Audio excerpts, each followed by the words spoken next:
Je vais vous raconter l'histoire de Max, employé administratif dans une entreprise. L'une de ses missions est de calculer les fiches d'heure des chauffeurs-livreurs qui lui sont apportés toutes les semaines. Il a mis en place un système de tableaux sous Word et fait ses calculs à l'aide de la machine à calculer. Au départ, cela lui prenait une demi-journée. Il avait 20 livreurs. Il n'était pas débordé, donc il pouvait. Mais au fur et à mesure des années, le nombre de chauffeurs-livreurs est passé de 20 à 70 et il a pris en charge d'autres tâches comme répondre au téléphone, classer le courrier. Sauf que l'activité de décompte d'heures, il l'a toujours et il se sent débordé. Il a régulièrement du retard dans le traitement des heures et ses collègues lui râlent dessus. Son chef commence à s'énerver et se demande pourquoi Max est si lent. Ce n'est tout de même pas compliqué, se dit-il. Max est dans une étape que l'on appelle l'incompétence inconsciente. Ses compétences ne lui permettent pas de s'adapter à ces nouvelles conditions de travail, mais il ne sait pas qu'il pourrait faire autrement.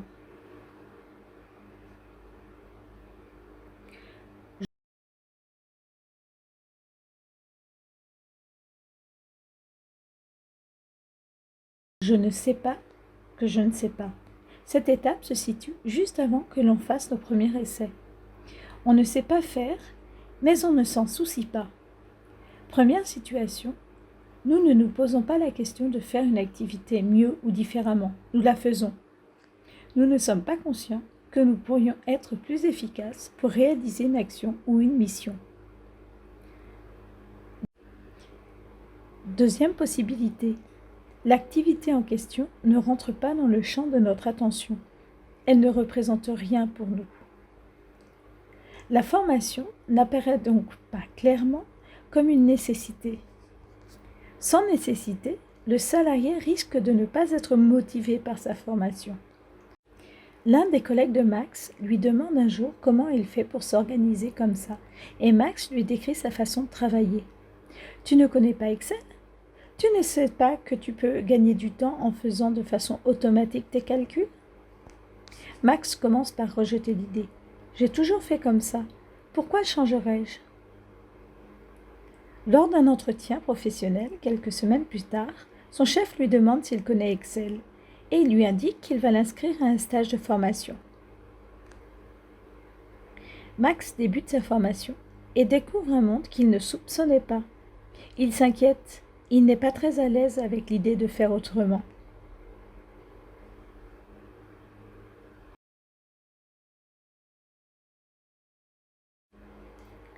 Max est dans une deuxième étape, celle de l'incompétence consciente. La personne se rend compte qu'elle ne sait pas, qu'elle a un problème. Cela peut être très déstabilisant. Il s'agit souvent des tout débuts de l'apprentissage. C'est une phase de remise en cause des acquis. La personne balaie tout ou partie de ses certitudes. Elle opère une transformation qui peut être douloureuse. Elle abandonne ses anciennes conceptions et elle n'a pas encore acquis de nouvelles façons de faire. Le formateur doit être attentif aux apprenants dans cette phase. Il doit diagnostiquer clairement si la transformation se fait de façon harmonieuse et douce, ou au contraire, constitue un choc. En connaissant les points de difficulté dans les compétences qu'il transmet, il sera en mesure d'anticiper sur les difficultés des apprenants et pourra faire verbaliser aux personnes leurs difficultés. Pendant cette étape, Max va commencer à utiliser Excel pour ses tableaux de calcul. Mais il a encore du mal à programmer les formules et va plus vite avec sa calculatrice, même s'il faut refaire 120 fois le même calcul. Quelques semaines plus tard, Max est ravi. Il se sent plus à l'aise avec les tableurs. Il peut mettre de belles couleurs et sait programmer des calculs simples.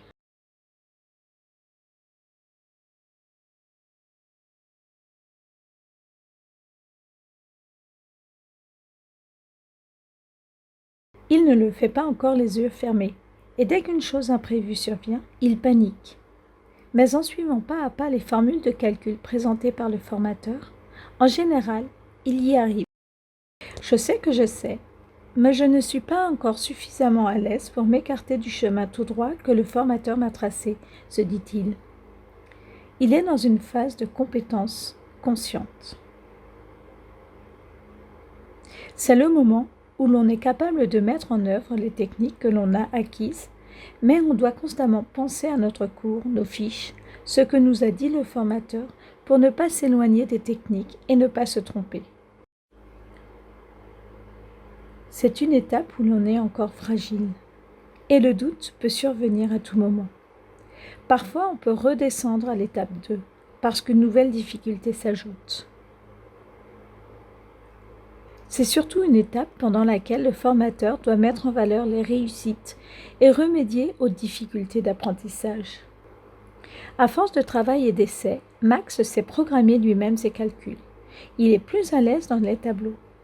Il sait corriger lui-même les erreurs et il anticipe les cas différents des autres.